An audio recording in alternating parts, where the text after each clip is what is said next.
publicación multiplataforma que cada día ofrece la información y el análisis de los hechos más importantes que marcan la actualidad de la Iglesia y de la sociedad.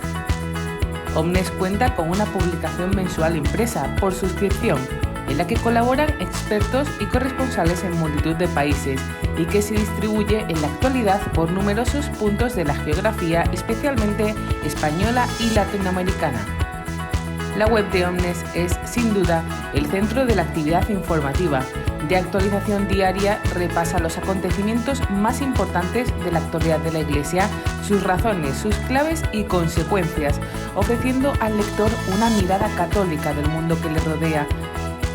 Dentro de la web www.omnesmag.com, la sección de actualidad reúne los últimos acontecimientos que marcan la vida de los católicos en el mundo, tratados en profundidad y con rigor, ofreciendo al lector las claves de interpretación y las razones para entender de manera clara las materias candentes del panorama social y eclesial en el mundo entero, con una especial atención a la actividad del Vaticano y la actualidad del Santo Padre.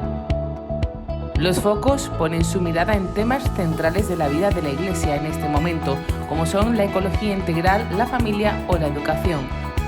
La amplitud y heterogeneidad de las firmas que colaboran en Omnes conforman uno de los rasgos distintivos de nuestro medio. Laicos, hombres y mujeres, sacerdotes de nacionalidades y sensibilidades diversas comparten cada semana en nuestra web y en la revista impresa sus opiniones acerca de temas de actualidad o de pensamiento en un tono amable y positivo. Otro de los puntos clave de nuestra web gira alrededor de recursos, una amplia sección que recoge temas relacionados con la fe, argumentos sobre cuestiones de interés y formación en diversas materias. Cada semana, quienes lo deseen reciben un resumen de noticias a través de La Brújula, nuestra newsletter gratuita en la que se recogen las principales informaciones que han marcado en esa semana la actualidad de la Iglesia y de la sociedad. Diariamente, a través de WhatsApp, ofrecemos una información directamente en el móvil y una vez a la semana, un resumen informativo en formato podcast. Nuestra web ofrece la posibilidad de suscripción a la revista en diversos formatos: digital anual, digital mensual y combinada, digital e impresa. Todo ello para ajustarse a las necesidades y demandas informativas de nuestros lectores. Y no podemos olvidar la colaboración. Omnes es un proyecto mediático global que asume nuevos retos y que quiere responder a las demandas de sus lectores, presentes y futuros. Para ello necesitamos de la colaboración de quienes comparten con nosotros el convencimiento de que una información cuidada, analítica y serena es el mejor modo de contribuir a la mejora del panorama informativo socio-religioso y al de nuestra sociedad. Forma parte de Omnes. Muy buenas tardes y gracias por su asistencia. Como director del máster me corresponde decir unas palabras ahora y, en primer lugar, para dar la bienvenida y,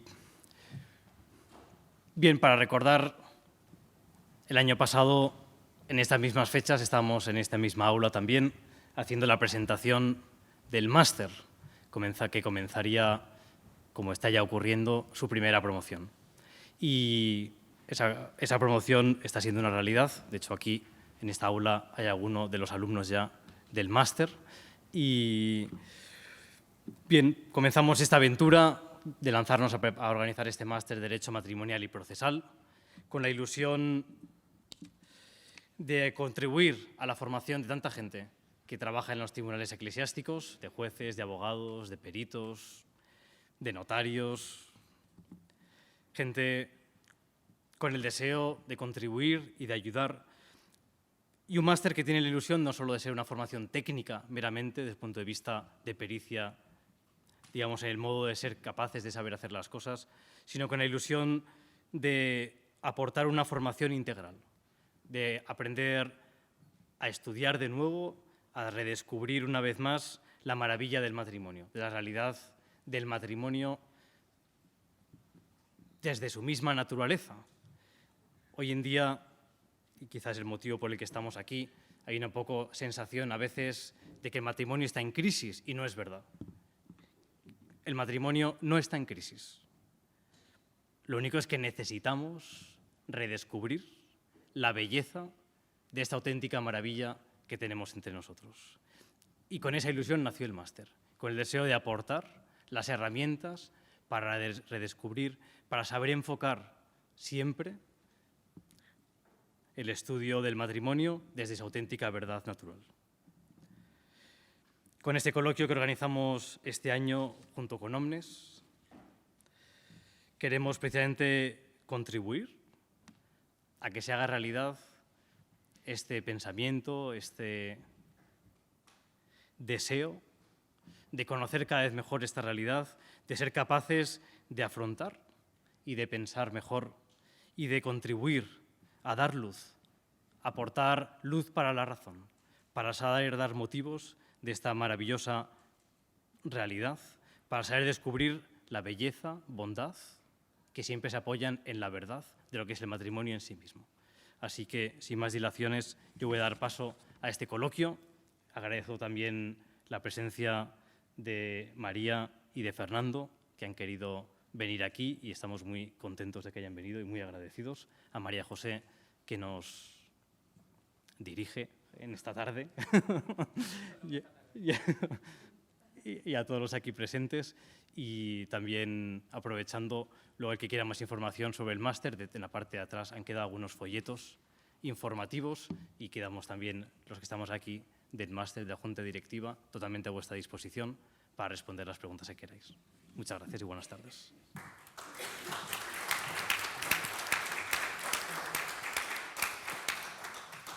También les da la bienvenida a don Alfonso Riego, es el director de Omnes.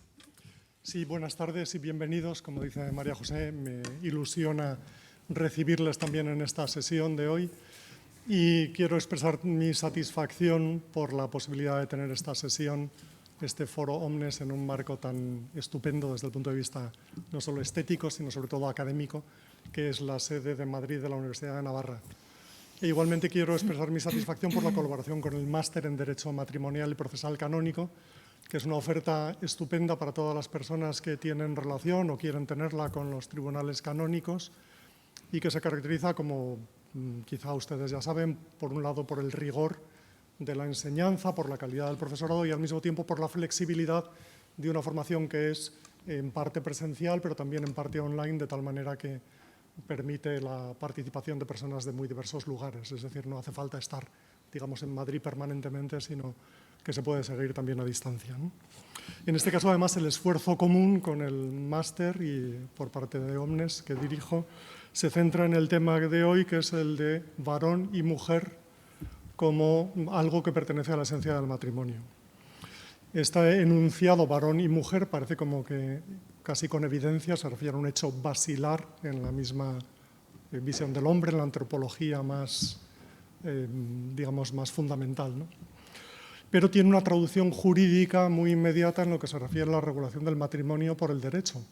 De ahí que precisamente la colaboración con el máster sea muy adecuada.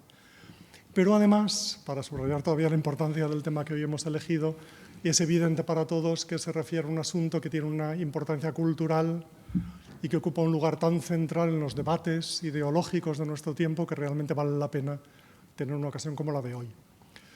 Quiero igualmente agradecer por eso a los profesores María Calvo y Fernando Simón, que son ilustres juristas y al mismo tiempo también avezados, vamos a decirlo así, polemistas o participantes de los debates que hoy nos ocupan a nivel social. De tal manera que es verdaderamente un lujo poder celebrar esta tarde este foro con el máster, con ellos y con ustedes. Gracias. Muchas gracias, señor Alfonso.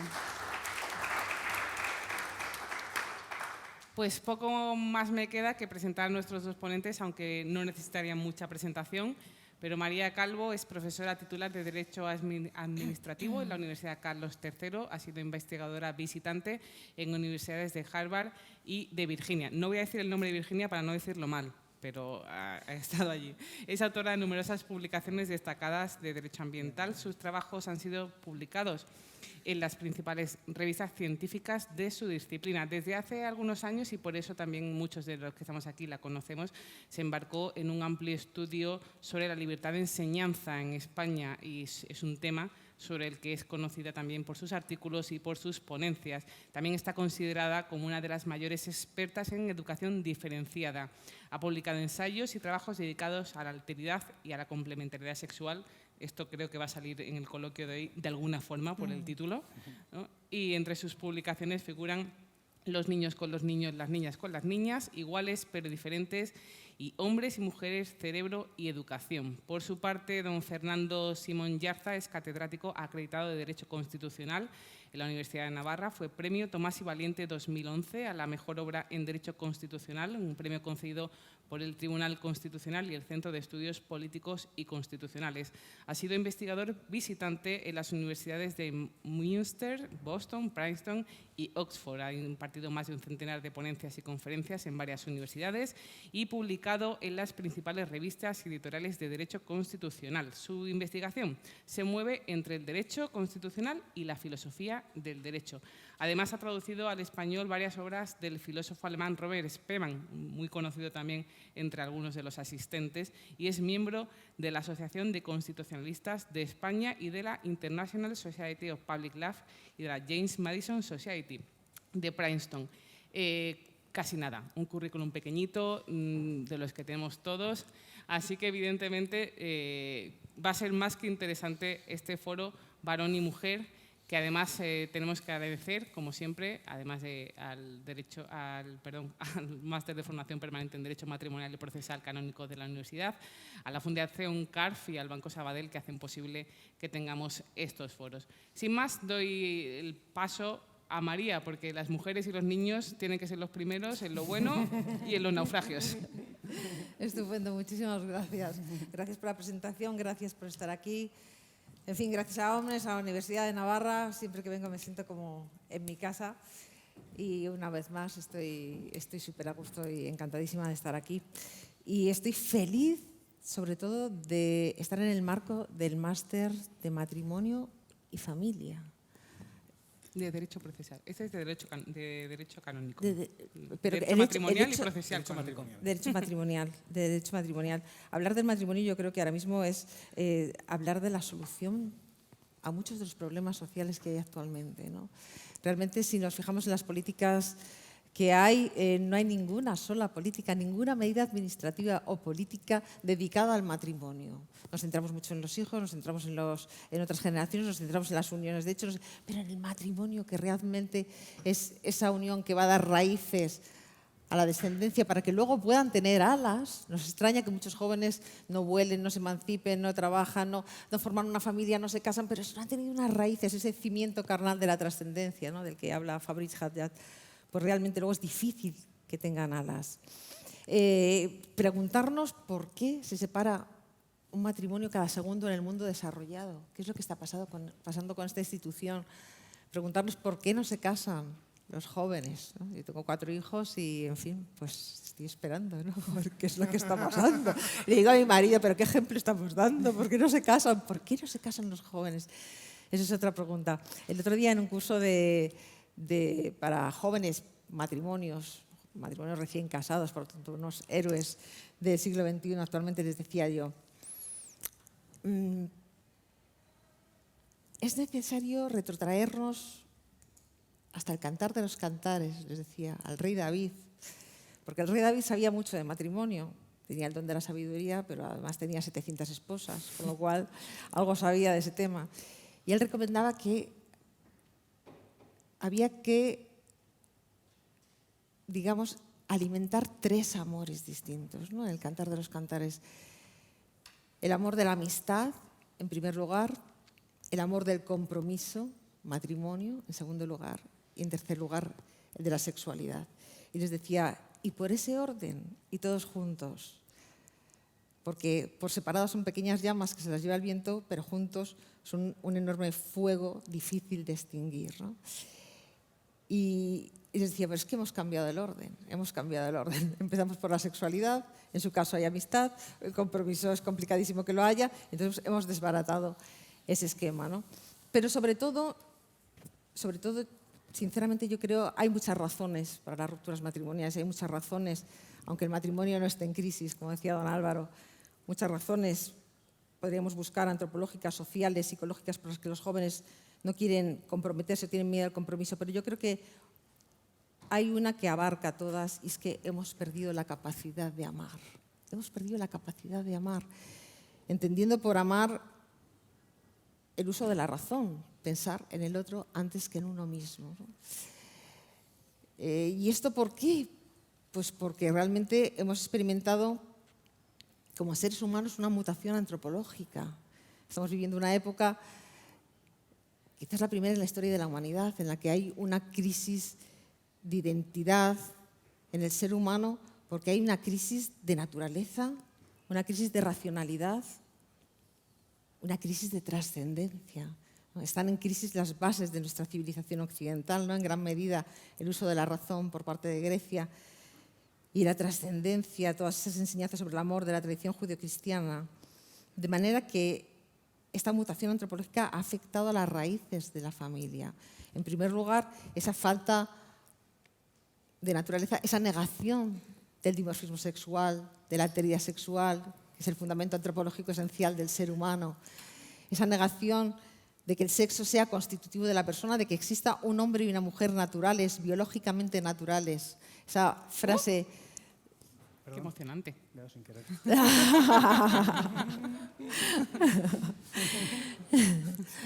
Esa... No sabía que tenía todo el poder aquí.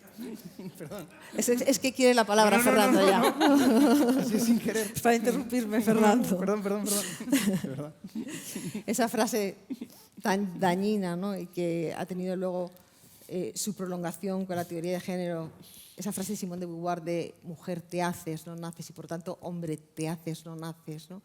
Esa idea de que somos idénticos, fungibles, intercambiables, de que no hay diferencias naturales y diferencias biológicas, está haciendo muchísimo daño al matrimonio, por supuesto, porque si hay algo claro es que somos iguales en dignidad, en derechos, en humanidad, cociente intelectual, en objetivos a cumplir, pero que somos distintos en la forma de ver la vida. Entonces, exigir al cónyuge que vea la vida bajo un prisma femenino y viceversa, pues conduce al desencanto, a la frustración, ¿no?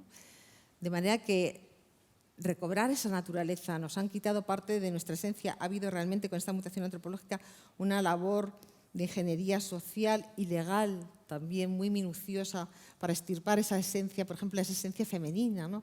Esa huella psicológico-materna ineludible que toda mujer lleva dentro por el mero hecho de estar capacitada para traer vida al mundo. Traigamos vida al mundo, no, lo desarrollemos en acto, no.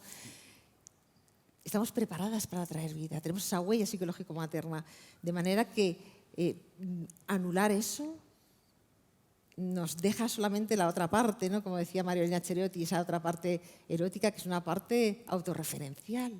Y no nos puede extrañar así que en una encuesta que se realizó en el 2022 en el Instituto Valenciano de Infertilidad a mujeres entre 25 y 45 años, el 62% declaraba abiertamente que quería estar sola el resto de su vida, que no quería casarse, no quería tener hombre, no quería tener hijos, sola. Y los motivos eran mi tiempo y mi libertad. Mi tiempo y mi libertad.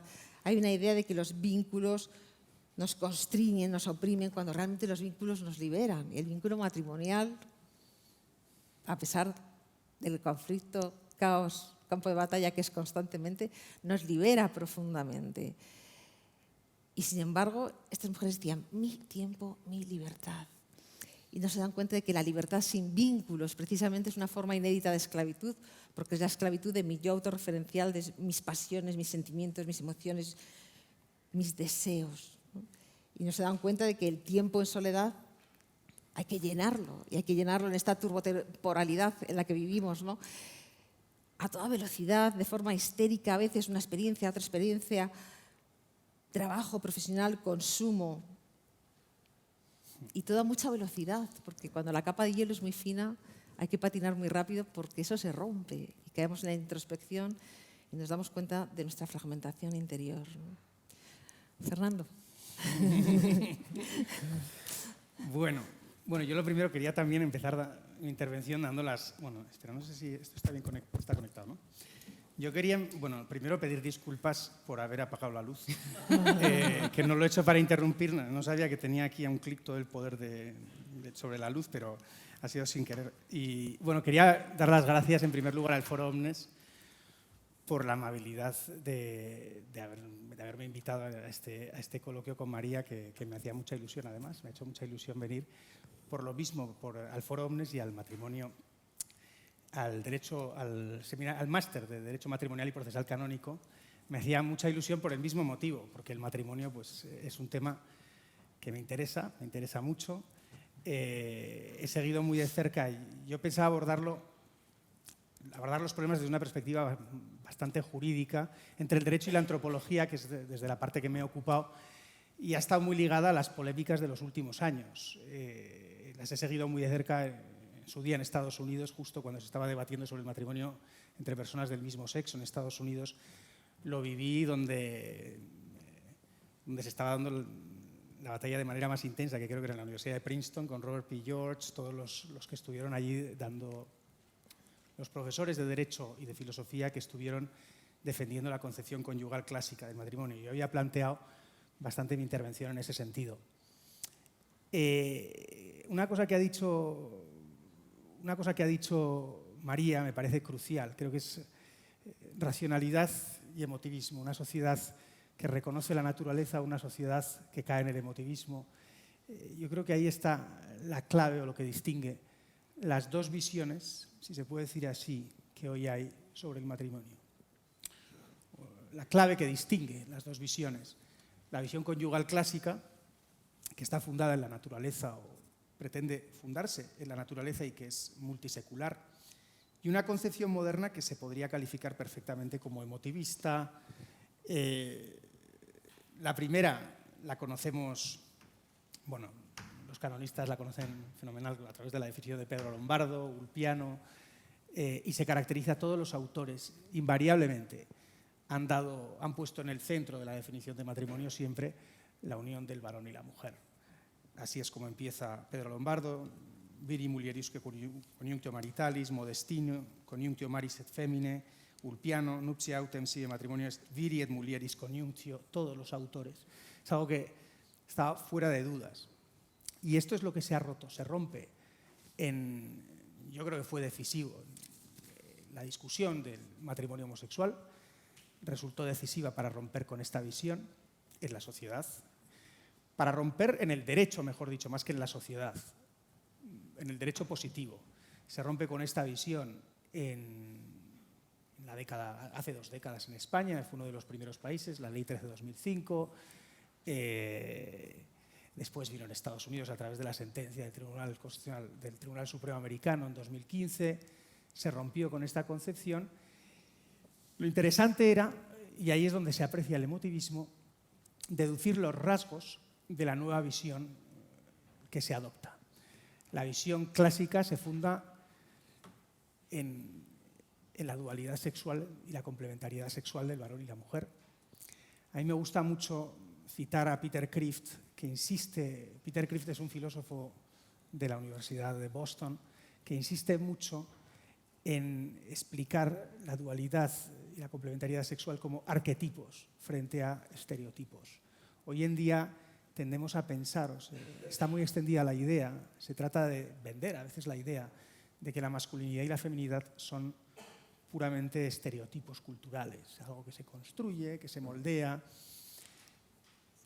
Y es muy interesante, Peter Kreeft explicarnos, en realidad son arquetipos, y la diferencia es que los arquetipos no están fundados en una convicción social, en una simple convicción social firme, sino en el arjé, en el principio, en la naturaleza de las cosas.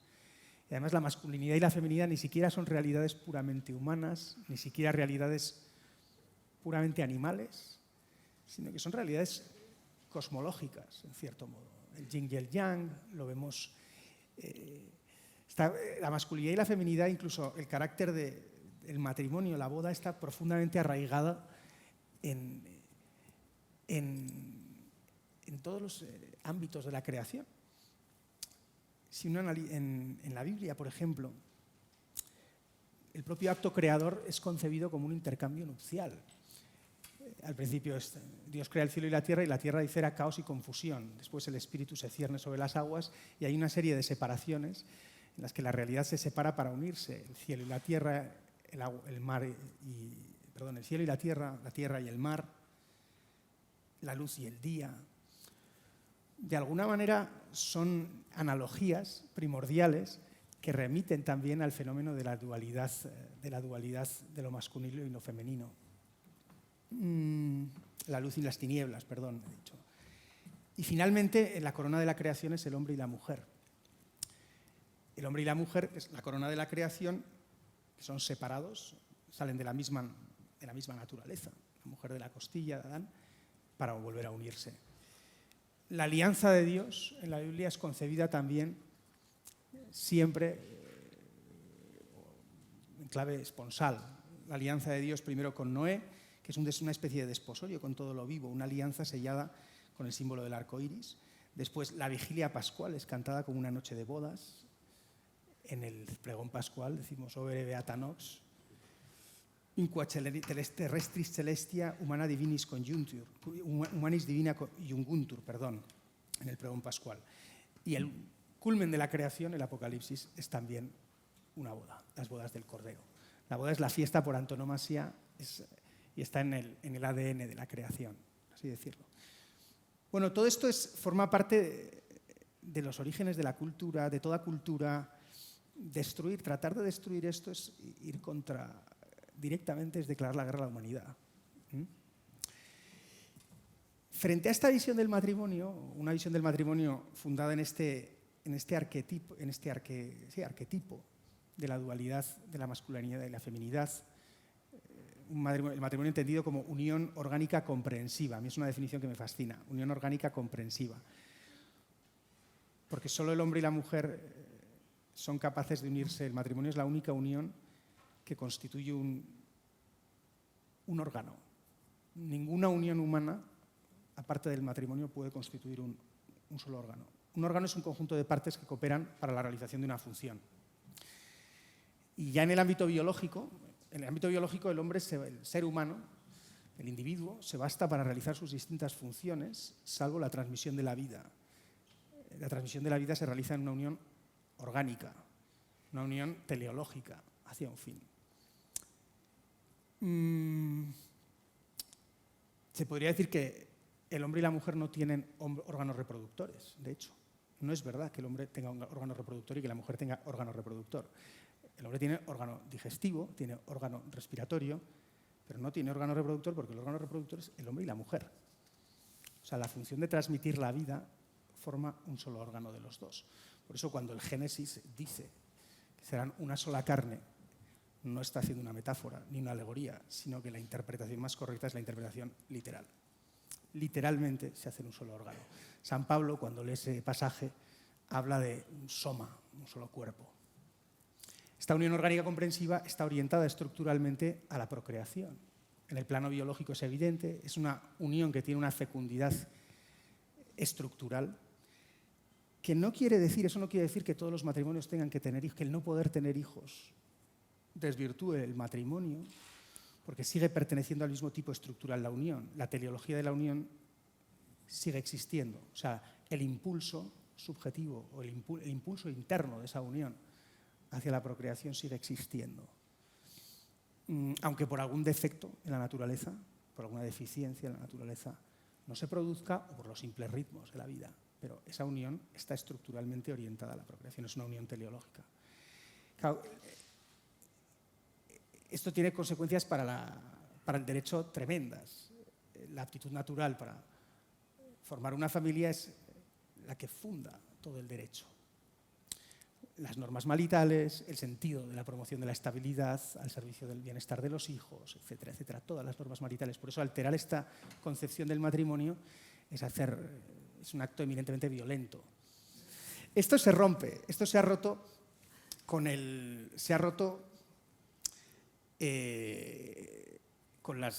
fundamentalmente, yo creo, la Ley 13/2005 en España y las sentencias la sentencia Obergefell versus Hodges, etcétera, y la concepción que yo creo que se puede desprender ahora o que se deduce ahora, que se puede extraer ahora del matrimonio, tiene un carácter eminentemente emotivista, en la que uno se construye a sí mismo, en la que uno decide con quién, cómo configura ese matrimonio. Actualmente se podría definir por 3 rasgos. Yo, dándole vueltas al tema y extrayendo de la legislación, pensaba en 3 rasgos sobre todo.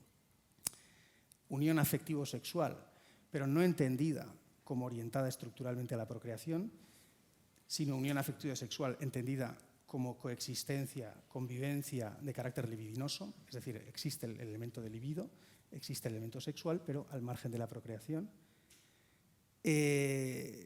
Compartir cargas domésticas y cuidado y apoyo mutuo. El problema que esto plantea es que ninguno de estos tres rasgos per se, no justifican una institución. La sexualidad al margen de la familia, al margen de la apertura estructural a la vida, no justifica el matrimonio, no justifica una institución jurídica. Este es el principal problema con el que se enfrenta el derecho, en sentido estrictamente jurídico, no moral, del mismo modo que los puros afectos al margen de esa consecuencia de la familia no justifican el matrimonio, no justifican una institución jurídica, ni siquiera una unión civil, diría. El nomen juris no justifica un nomen juris de ningún tipo, la pura sexualidad, el puro ejercicio de la sexualidad al margen de la orientación a la procreación. Es algo puramente subjetivo, bueno, se queda en uno mismo, por así decirlo. Ya, la palabra dejo ya, para no enrollarme más. No. Es que además me encanta Fernando porque es un jurista muy jurista y yo soy muy poco jurista a pesar de ser jurista. Hablabas tú, pero Fernando, mejor porque así nos complementamos. Perfectamente. Hablabas del matrimonio emotivista que tú llamas, ¿no? Sí. Pero realmente es que, como decía antes, quizás ha habido en esta desestructuración del matrimonio esta subjetivación del matrimonio y de la familia actual viene de una desestructuración previa del ser humano, ¿no? Como habíamos dicho antes, la pérdida de biología, la pérdida de alteridad, la pérdida de naturaleza, ese concepto de hombre y de mujer que se ha perdido, esa declinación también, esas declinaciones de la feminidad que conducen a la soledad, que es realmente antinatural en relación con la mujer, ¿no? La soledad, la plenitud en soledad es una imposibilidad y además nos imposibilita para amar, precisamente. Y, en segundo lugar, esa falta de racionalidad, la pérdida de racionalidad, ¿no? Lo que tú decías del emotivista, matrimonio emotivista, ¿no? Decía Santo Tomás de Aquino que el derecho es el uso de la razón para el bien común, entre otras cosas. Sin embargo, lo hemos perdido el uso de la razón, ¿no?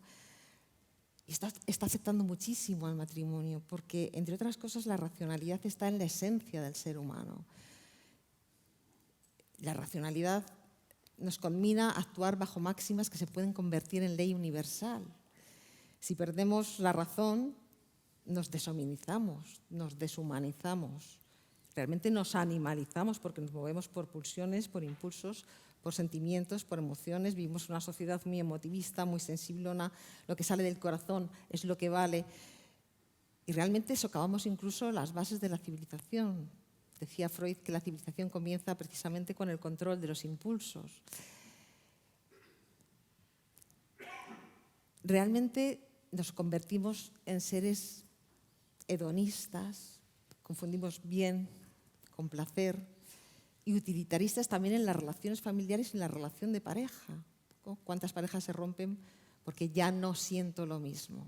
Ya no sientes lo mismo, es imposible sentir lo mismo una vez uno se ha comprometido en matrimonio, ¿no? Esos tres amores otra vez del rey David, perdón. El amor de amistad, que es el amor del conocimiento, conocerse a uno mismo, conocer al otro, ese enamoramiento, ese estado de estupidez transitoria, como dice un sacerdote amigo mío, que luego, sin embargo, da paso al compromiso, el matrimonio, que es el amor. Ya no es el enamoramiento, ya no son los sentimientos. Por eso, la expresión que tú has utilizado de matrimonio emotivista es una imposibilidad. Es incompatible un matrimonio emotivista, porque en el matrimonio lo que hay es uso de la razón, precisamente. Uso de la razón, ¿por qué? Porque lo que hay es amor. ¿Por qué? Porque el amor es pensar en el otro antes que en uno mismo. Es ejercicio de la voluntad, es querer, es superar obstáculos, sufrir muchas veces. ¿Se sufre por amor? Pues claro que se sufre por amor. Muchas veces los sentimientos no acompañan, pero ahí estamos, dándolo todo, ¿no? He jurado y prometido hacerte feliz, ponerte antes que mi persona, antes que mi autorreferencialidad, mi narcisismo, mis sentimientos, mis emociones. ¿Cuántos matrimonios se rompen precisamente porque los sentimientos se han acabado. Pues claro, el matrimonio no tiene nada que ver, el amor no tiene nada que ver con los sentimientos, tiene que ver más con la voluntad, ¿no? Con ese ejercicio de la voluntad. Y una vez que hemos sublimado los deseos y los sentimientos y las emociones, los hemos sublimado hasta el punto de que mi deseo es la ley. Eso lo habrás visto ahora en el ordenamiento jurídico, está plasmado con una fuerza inusitada. Mi deseo es ley, mi deseo es derecho. De manera que, por ejemplo, considerar a un hijo como no deseado es darle el estatuto susceptible para que sea legítimo acabar con su vida de forma arbitraria. Estamos viendo ahora mismo con el intento de proclamar el derecho al aborto, que es lo más incompatible con el derecho a la vida, y además nos confunden con un lenguaje performativo, teatralizado, manipulador, utilizar el lenguaje de salud reproductiva cuando realmente estamos hablando de salud mental, de salud espiritual, porque una mujer puede extirpar al hijo de su vientre, pero no lo puede extirpar de su mente. Queda ahí como una huella indeleble, una fractura irreversible del corazón de la feminidad. Es una bomba de culpabilidad retardada que acaba explotando en algún momento, porque estamos preparadas para traer vida al mundo, no para traer muerte. Esa es la realidad. Nuestra supuesta liberación nos ha llevado a nuestra destrucción. De dadoras de vida nos estamos convirtiendo en trampa mortal, realmente, ¿no? Y con este matrimonio emotivista que habla Fernando, como digo, es una contradicción, hay una imposibilidad de guiarnos por los sentimientos. Pérdida de naturaleza, pérdida de alteridad sexual, del matrimonio homosexual nos ibas a hablar también, Fernando, y luego entro yo con la alteridad sexual, si te parece. Sí, bueno, quería añadir otra cosa en relación con la pérdida de racionalidad y la imposibilidad de mantener un concepto coherente. Sobre todo quería hablar de eso, de la imposibilidad de mantener un concepto coherente de matrimonio desde esa visión emotivista, al hilo de lo que acabas de comentar. Andrés Ollero, en la sentencia, en el voto particular que hizo a la sentencia del matrimonio homosexual en España, la sentencia 198/2012, hablaba de que estábamos ante un derecho sin conceptos, se estaba creando un derecho sin conceptos. Esa sentencia, el gran problema que se planteó, desde el punto de vista jurídico, el matrimonio está planteado como una garantía institucional en España. Está regulado en el artículo 32 de la Constitución. El hombre y la mujer, por cierto, el hombre y la mujer tienen derecho a contraer matrimonio.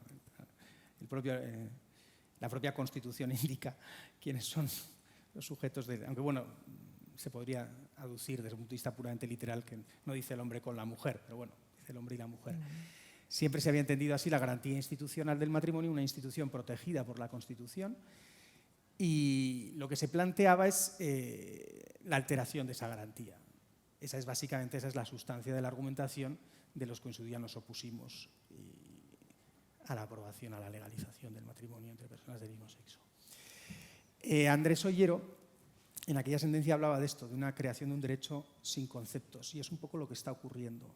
Si admites, en el momento en que se admite, se define el matrimonio por esos tres rasgos que he dicho antes, coexistencia sexual, afectivo-sexual, sin orientación desligada completamente de la procreación, o de la orientación estructural, digo, a la procreación. Compartir cargas domésticas y cuidado y apoyo mutuo. En el momento en que se define así el matrimonio, se abre la puerta, necesariamente se entra en la pendiente resbaladiza que tiene que abrir la puerta a nuevas formas, clarísimamente. No hay un límite de principio.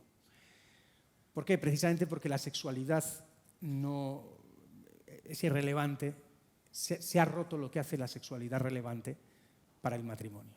Se ha renunciado a aquello de la sexualidad que lo hace relevante para el matrimonio. Entonces, otras nuevas formas, el hecho de que otras nuevas formas de sexualidad no se incluyan dentro del matrimonio, solo se justifica, en este caso sí, por tabús, por prejuicios morales. ¿Me explico? Si el matrimonio se define como la unión entre un varón y una mujer, no es un prejuicio moral lo que la justifica, existen elementos naturales la orientación estructural a la procreación genera vínculos de justicia evidentes. En el momento en que la sexualidad deja de estar orientada en el matrimonio estructuralmente a la procreación, el no admitir la liberalización absoluta, incluyendo la poligamia en todas sus formas, poliginia y poliandria, incluyendo el poliamor, últimamente hasta algunos hablan de sologamia, que es casarse uno consigo mismo, que en teoría, con esa definición de la sexualidad, también se podría, porque esa relación libidinosa con uno mismo también se puede mantener. O sea, quiero decir que es que todo es posible. Y eso de alguna manera tiene que ceder y se está reivindicando en pura lógica dentro de la falta de lógica. O sea, es imposible mantener un concepto coherente de matrimonio emotivista. ¿Por qué? Porque el deseo, por definición, es abierto, no tiene una orientación definida. Puede ser hoy una cosa, mañana ser otra. Quisiera advertir también sobre otra cosa, en ocasiones, hoy en día, en algunos sectores se defiende también eclesiásticos, si no, pero unión civil, porque una unión civil homosexual entre personas del mismo sexo para que puedan tener beneficios económicos. Bueno, es que ahí la sexualidad no juega ningún papel. Eso es aplicable a un convento de monjas, eso es aplicable a unas hermanas viudas que se cuidan. Hay una sentencia del Tribunal Europeo de Derechos Humanos, la sentencia Barden y Barden contra Reino Unido, en la que dos hermanas viudas exigían que se les aplicase la unión civil, las leyes de unión civil hace varios años que se aplicaban a los homosexuales, que se les aplicasen a ellas, que llevaban 30 años conviviendo juntas, porque no van a poder heredarse la una a la otra, porque no se acuestan juntas. Es que la sexualidad es irrelevante en ese ámbito. Por eso, introducir el elemento sexual para definir ese tipo de uniones es una trampa.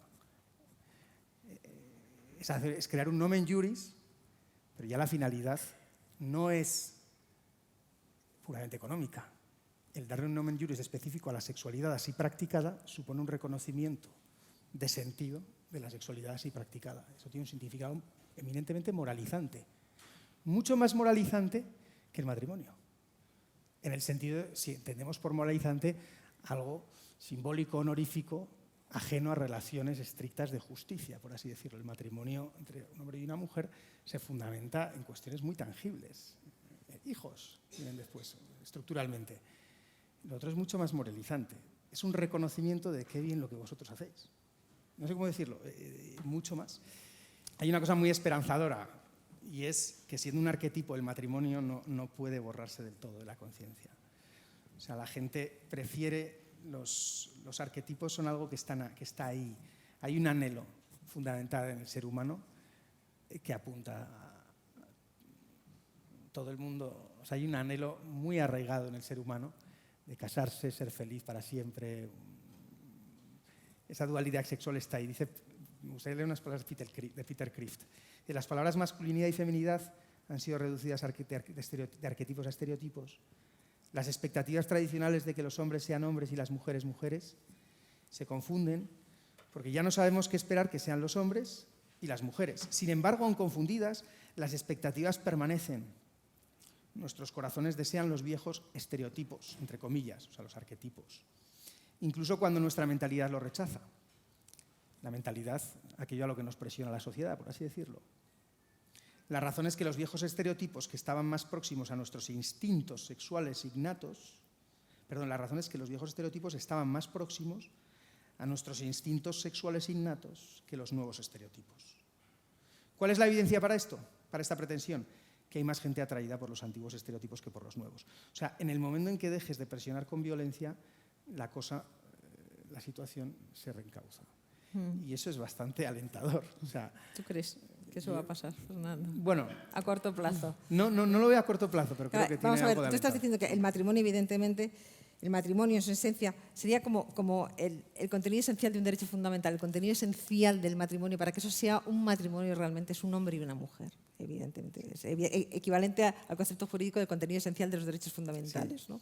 Es como yo le digo a mis alumnos, es el regalito del huevo Kinder. El huevo Kinder, si no hay regalito dentro, no es huevo Kinder, es marca blanca, te hay que engañar. Tal cual. Pues el matrimonio es lo mismo, ¿no? Pero el problema que tenemos ahora es qué es ser hombre, qué es ser mujer. Es decir, lo que tenemos claro es matrimonio es unión de hombre y de mujer. ¿Qué es ser hombre? ¿Qué es ser mujer? Esa es la gran cuestión actual, ¿no? Porque realmente hemos experimentado ahora mismo, tú estás hablando de arquetipos. Hay un arquetipo de mujer, hay un arquetipo de hombre. Entiendo por arquetipo una mística, un patrón en el que hay que encajar para ser aceptado socialmente. Ya no digo vivir, que eso son desarrollo de las funciones biológicas básicas, sino digo existir de cara a la sociedad. Y esto está afectando directamente a nuestros jóvenes de una forma fortísima y también a los niños. ¿Qué es ser varón? Ahora mismo los varones no saben qué es ser hombre, no saben cómo ser hombre. Nuestros niños pequeños no saben cómo ser hombres porque se les está mandando el mensaje de que el varón ahora mismo tiene que estar sometido a un arquetipo, a una mística que es varón suave, emotivo, sensible, cariñoso, tierno, empático. Todas esas características han sido clásicamente femeninas, ¿no? De hecho, biológicamente femeninas, por el hecho de poder traer vida al mundo somos mucho más empáticas. Hay pruebas desde recién nacidas a octogenarias en las que en empatía devoramos a los hombres. Pero el hombre ha aprendido, se ha adaptado. Culturalmente ha llegado a ser empático, cariñoso, sensible, tierno y sobre todo a mostrarlo, porque antes había un arquetipo, era hombre duro, no lloras, no muestras sentimientos, eres alexitímico, no dices te quiero a un hijo adulto, no le das un abrazo, no. Y hombres que han sufrido mucho, estaban sometidos a otro arquetipo. El arquetipo actual son modelos femeninos de lo masculino, porque si muestras esos atributos clásicos de la masculinidad que implican protección, seguridad, autoridad, límites que liberan, por supuesto, ese no, que es un regalo para los hijos, todo eso es tóxico, todo eso es masculinidad tóxica y ha sido así declarado por la Asociación Americana de Psicología, pero el concepto de toxicidad que es del movimiento woke ha sido abrazado por las políticas, por las administraciones, por la academia, en la universidad está absolutamente extendido y hay miedo a ser hombre actualmente. Entonces tienes una gran cantidad de hombres que no saben cómo ser hombres, son hombres adaptados a un modelo de lo femenino, con lo cual con mucha confusión, con mucha perplejidad, los niños en las escuelas están sufriendo este modelo de masculinidad tan feminizada porque se les está lanzando ese mensaje de hay algo malo en ti, en el momento en que seas competitivo, agresivo, objetivo, en fin, se está estableciendo también el ideal femenino en las aulas. Nos extraña muchísimo que los chicos estén en una espiral descendente cada vez más profunda académicamente y es que es una falta de comprensión hacia ellos inmensa. Además están en un mundo femenino porque el profesorado ahora mismo en las escuelas está totalmente feminizado, más que nunca, ¿no? Pero también hay una mística de la feminidad. Si al hombre se le ha quitado su parte de fortaleza y ha aprendido de las mujeres a parecerse a las mujeres, nosotros nos hemos masculinizado muchísimo y eso ha sido fantástico también. Es que tiene su parte buena también. Nos hemos vuelto competitivas, objetivas. ¿Por qué? Porque teníamos que meternos en un mundo profesional, laboral, un mundo público que era un mundo masculinizado y nos hemos adaptado perfectamente. Pero es verdad que también se nos ha escindido esa parte, como digo, esa huella psicológico-materna. Si al hombre se le ha dicho, tu parte fuerte es tóxica, a nosotras se nos ha dicho, esa parte psicológico-materna es debilidad, eres débil. Entonces la tienes que extirpar totalmente. Entonces la cuestión es, ¿qué es ser hombre? ¿Qué es ser mujer? Porque si tenemos que unir a un hombre y una mujer en matrimonio, lo primero que tenemos que hacer, y vuelvo, perdonadme al rey David, primer amor, amor de amistad. El amor de amistad consiste en conocer al otro. ¿Cómo voy a conocer al otro si no me conozco a mí mismo? Si me falta mi esencia, si me falta mi naturaleza, si no sé quién soy, ¿no? Dice Mary Eberstadt, ¿quién soy yo? Es el aullido emocional más extendido en la sociedad actual. La primera causa de mortandad entre los jóvenes de 14 a 45 años es el suicidio. Las mujeres españolas somos las que más ansiolíticos consumimos del mundo. De manera que necesitamos conocernos primero, conocernos con toda nuestra esencia, hechas de cultura, sí, pero hechas de biología también, naturaleza y cultura. Necesitamos conocernos porque necesitamos aceptarnos con todas nuestras carencias, debilidades e imperfecciones, que por supuesto las tenemos y que las vamos a trasladar al matrimonio, porque el matrimonio es una institución imperfecta, ¿no? Es verdad, es así, es un caos, no es ideal, pero es el lugar donde más nos queremos cuando menos lo merecemos, porque es cuando más nos necesitamos. Es el lugar donde nos aceptamos con todas nuestras carencias, defectos, debilidades, imperfecciones. Es el lugar donde adquirimos ese sentido de pertenencia que necesitamos, ¿no? Para transformar una casa en un hogar, sencillamente. De manera que primero había que solucionar la cuestión de la alteridad sexual, qué es ser hombre, qué es ser mujer, ¿no? Y además son leyes realmente, sinceramente, contra las que nos tenemos que defender. Es decir, son leyes ahora mismo que, por desgracia, tenemos que defendernos frente a las leyes, ¿no? Y, en fin, ese concepto de, decías tú, ¿qué es ser una mujer, qué es ser un hombre? Pero ser una mujer y ser un hombre lo tenemos clarísimo, está en las raíces de nuestra civilización occidental, siempre lo hemos sabido, desde Grecia a Jerusalén, ¿no? Y lo explica ser una mujer hecha de naturaleza y cultura. A mí me encanta la obra de Mariolina Cheriotti, ¿no? Que lo explica con tanta claridad, erótica y materna, pues esa huella psicológico-materna ineludible que tenemos por el hecho de poder traer vida al mundo. Y esa otra parte erótica, ¿no? Y ese equilibrio es realmente el que va a conseguir que seamos unas mujeres plenas, ¿no? No podemos dejar tampoco que la parte materna devore a la erótica, ni que la parte erótica, esa parte autorreferencial, narcisista, devore a la materna. Pero ¿y el hombre? ¿Y qué es el varón? Pues el varón es esa mezcla de ternura y de fortaleza, las dos cosas, nuevamente las dos cosas, ¿no? Ese equilibrio entre ternura y fortaleza. Ese equilibrio que lo tenemos en ejemplos de héroes griegos, ejemplo de santos cristianos, y por lo tanto en las raíces de nuestra civilización occidental se habla el hombre nuevo, buscar un hombre nuevo. El hombre nuevo, hemos tenido un hombre con una masculinidad profunda, con una hombría equilibrada en nuestras raíces de la civilización occidental, y lo hemos vapuleado, lo hemos invisibilizado, ¿no? Y la alteridad sexual, que es tan necesaria para los hijos, ¿no? Si el matrimonio, evidentemente, tiene que estar abierto a la contingencia de la vida, porque es ese cimiento carnal de la trascendencia, lo importante es que otorgue o conceda a los hijos esa alteridad sexual, porque el estilo femenino maternal y el estilo masculino paternal tienen que nutrirse en una relación sinérgica y simbiótica para dotar de equilibrio a esos hijos. Y son estilos muy distintos, eso es lo que tenemos que empezar a comprender desde el minuto cero, ¿no? Son estilos distintos desde que nacen, y son estilos distintos que se ve en la educación, en la escuela. Sencillamente un pequeño dato, o sea, las mujeres que sentimos alivio biológico comunicándonos, esto es una gran realidad, los hombres suelen sentir alivio biológico moviéndose, pero vamos, los datos científicos, las mujeres a los 20 meses las niñas triplican en vocabulario a los varones. Luego los varones nos alcanzáis en vocabulario, pero nunca en velocidad al hablar, ¿no? Nosotras descansamos hablando, vosotros os cansáis hablando, bueno, tú no te cansas hablando, ¿eh? Eso hay que decirlo. Pero a mí, mi marido me suele recitar un poema de Neruda, ese poema que dice: me gusta cuando callas, porque estás como ausente. Ay, Dios Entonces mío. yo sé que es el momento de callarme, ¿no? Y todas esas pequeñas diferencias, luego, como cuando somos padre y madre, se exacerban, se exageran. Y porque son necesarias para el equilibrio del hijo, ¿no? Las madres tendemos a proteger, el padre debería tender a fortalecer, porque el padre no puede ser una mamá bis, algo que también se ha obligado ahora al varón. Si al varón se le obliga a ser como una mujer defectuosa, por supuesto en el hogar tiene que ser como una mamá bis, hacer las cosas como las hacemos nosotras, que estamos muy empoderadas, tenemos mucha autoridad moral, tenemos mayor valor social que los varones, sinceramente, en la sociedad, ¿no? Lo que hacemos las mujeres es todo perfecto, de manera que si el hombre, si el padre quiere intervenir, lo tienes que hacer como lo hago yo, que soy mujer, que lo hago bien, tú no levantes la voz, no pongas límites, no digas no, porque entonces estás traumatizando, estás perjudicando y puedo prescindir de ti. Y estamos prescindiendo de los hombres, porque no se adapta a nuestro estilo, ¿no? Lipovetsky tiene una obra preciosa que se llama La tercera mujer, en la que habla de un fenómeno que son las familias matrifocales, ¿no?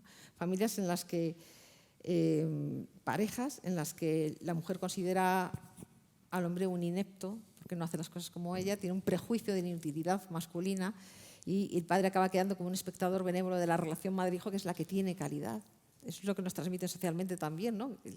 La calidad en el amor, la manifestación de amor la tenemos las mujeres, ¿no? Y el hombre acaba siendo apartado del espacio materno, es un espacio invadido, ¿no? por la madre. Y se crean esas dificultades. Y luego también este prescindir de los hombres ha llegado a extremos insospechados, ¿no? hablando de qué está pasando con el matrimonio.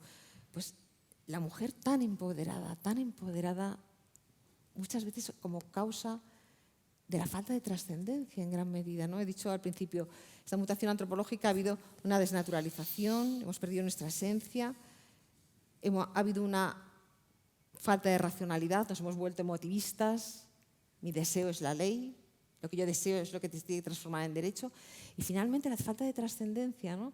Y cuando Dios no existe, decía Dostoyevsky, todo está permitido. Y Benedicto XVI decía, cuando Dios no existe, todo lo técnicamente posible se convierte en moralmente lícito. Y esto afecta a la mujer directamente. Entonces sí que podemos prescindir de los hombres absolutamente, porque además todo lo técnicamente posible es legal para nosotras. La ley de técnicas de reproducción asistida, la ley de adopción por parejas de lesbianas, homosexuales, todo lo técnicamente posible es legal y técnicamente posible para nosotras ahora mismo con la ciencia lo es prácticamente todo desde el punto de vista de la maternidad. Entonces, sobrevuela sobre nosotras el fantasma de apropiación de la vida. ¿Para qué queremos un matrimonio? ¿Para qué queremos una pareja? Si puedo tener hijos sola, técnicas de reproducción asistida, me basta un donante anónimo de un gameto masculino. Y entonces formo un matrimonio falso, que es el matrimonio con mi hijo, una relación de pareja, una relación de simbiosis, de fusión, una relación de incesto psíquico, porque ese hijo ha venido a llenar mis vacíos existenciales. ¿No? Decía antes, la mujer que está con la turbotemporalidad y haciendo muchas cosas, una experiencia, otra experiencia, un puesto de trabajo, otro puesto de trabajo, consumo, ahora un hijo. Hay un momento en el que dice, bueno, esto no me satisface, ahora un hijo, técnicas de reproducción asistida. Este mismo Instituto Valenciano de Infertilidad que he comentado antes, en otra encuesta, a mujeres entre 35 y 45 años, el 82% de ellas se plantea en algún momento de su vida ser madre sola, sin padre, prescindiendo. Entonces, hablamos de matrimonio, que matrimonio sí, matrimonio no, estamos hablando de la familia que más está creciendo en España actualmente, es la madre sola. Y es la familia mayoritaria, digo familia por familia desfamiliarizada, evidentemente, como se ha utilizado el concepto de familia, pero es la familia mayoritaria en Francia, en Finlandia y en Suecia, ahora mismo. La madre sola con un hijo que es un producto de consumo emocional realmente, porque es un hijo que no viene de la relación sexual amorosa de los cónyuges, sino que viene de la tecnología, se sustituye la genealogía por la tecnología y es un hijo que viene a llenar un vacío existencial, a dar sentido a mi vida, a hacerme compañía en la soledad, ¿no? Algo que es terrible, ¿no? Cuando los hijos deberían venir de la contingencia, de la improvisación, inoportunos, inéditos, inesperados, a desbaratarnos los planes, precisamente para que se puedan ir, ¿no? Ese matrimonio, por eso digo, es muy importante el matrimonio. ¿Por qué? Para dar raíces a esos hijos, pero para darles alas, que puedan volar, que se vayan, que experimenten el desierto, el desarraigo, porque la familia es pertenencia, pero también es errancia, es procedencia, pero es porvenir. Y una madre sola no es capaz de regalar la libertad, porque ese hijo es un hijo de su propiedad, es un producto y tiene que venir a cumplir mis expectativas. Mientras que cuando un hijo viene de la contingencia del amor en un matrimonio, tú has venido, yo no te he deseado precisamente, un hijo no deseado, sino acogido, como venga y cuando venga, pues has venido inoportuno, te puedes ir cuando quieras, es mucho más libre, ¿no? Estamos más abiertos a esa libertad que es el regalo más sublime que creo que por amor podemos dar a los hijos. Voy a ser brevísimo, pero no tengo más... ¿Se oye o no? Sí. Tengo que intervenir porque soy alumno del máster de Derecho Matrimonial y Procesal Canónico. Entonces, aquí tengo a 3 profesores míos, por lo tanto, se pueden imaginar que soy casi un hooligan de este máster, pero realmente la verdad es que, bueno, llevamos ya 8 meses, 9 meses, acabamos en junio, y bueno, yo estoy muy sorprendido y creo que tiene bastante que ver con lo que estamos hablando esta tarde. Estoy muy sorprendido del desconocimiento que hay del matrimonio. Porque cuando antes hablabas, hacía como una aclaración diciendo, no, pero es matrimonio canónico. Bueno, lo de canónico y matrimonio canónico y matrimonio es sinónimo. Es decir, realmente es muy difícil encontrar dónde aprender qué es el matrimonio, ¿no? Y yo me he dado cuenta en estos meses que poco sabemos de esta materia, ¿no? Entonces, es muy difícil amar lo que no se conoce. Hoy, por ejemplo, en el despacho, comiendo con una compañera muy joven que se planteaba casarse, decía que, pero a mí ¿qué me aporta el matrimonio? Porque vivo con mi novio. Claro, eso te daba a entender que tiene una visión del matrimonio tan reducida, tan pobre, pero no es culpa de ella, no la ha recibido. Y aquí parece que casi todos miramos a otro lado para desarrollar este papel que a mí me parece que es absolutamente fundamental. Nuestro máster realmente impresiona que entre las asignaturas que tenemos, por supuesto, está Derecho Canónico, por supuesto está el procesal, que ocupa bastante, pero tenemos psiquiatría, que a lo mejor a alguno le sorprende más, tenemos mediación, tenemos antropología, o sea, tenemos una riqueza de la visión del matrimonio que te cambia absolutamente y te lleva a concluir que probablemente mucho de la crisis del matrimonio es por el puro desconocimiento que existe, sobre todo de la belleza. Hay que saber venderlo, pero para venderlo hay que conocerlo. Y realmente en estos meses, o sea, yo lo que veo, bueno, trabajamos muchísimo, hay que decirlo, es un máster muy exigente, pero bueno, cuando lo saquemos estaremos muy orgullosos de que sea tan exigente. Pero realmente profundizas extraordinariamente en un concepto del matrimonio que a la inmensa mayoría de los cristianos, no digo de la sociedad en general, de los cristianos desconocen. Era solo esto. No, me encanta tu aportación porque yo creo sinceramente que me parece fenomenal el máster en matrimonio y las lecciones en matrimonio, pero que tenemos que ser modelo de esa belleza del patrimonio, ¿no? Porque realmente las jóvenes generaciones aprenden sobre todo por modelos de conducta, por impregnación, por lo que ven. Entonces, es muy triste que es verdad que algo hemos hecho mal para no haber sabido transmitir esa belleza del matrimonio, ¿no? Ese atractivo que tiene.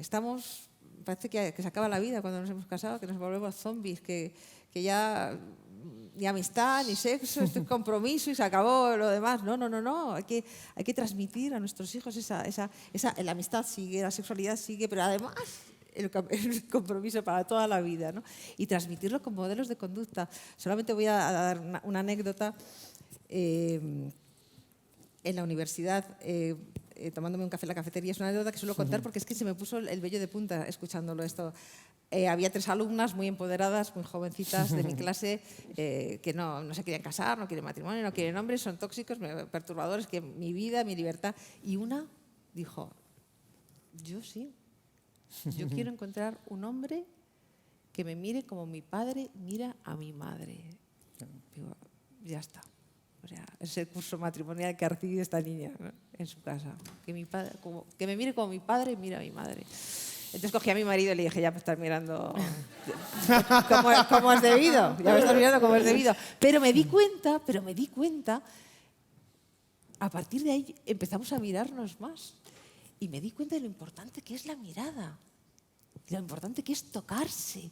Lo importante, sobre todo la mirada. O sea, si no eres capaz de mantener la mirada con tu cónyuge durante unos minutos, mientras habla, escuchando, dejando lo que estás haciendo, tienes un problema.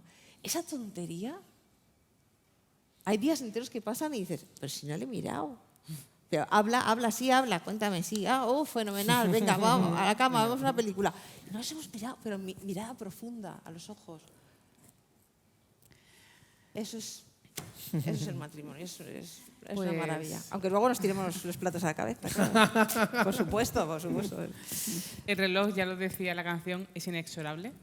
Y ha llegado el momento de poner el punto final a este encuentro que, como se ve, podría durar, pero vamos a ser caritativos con el resto del mundo.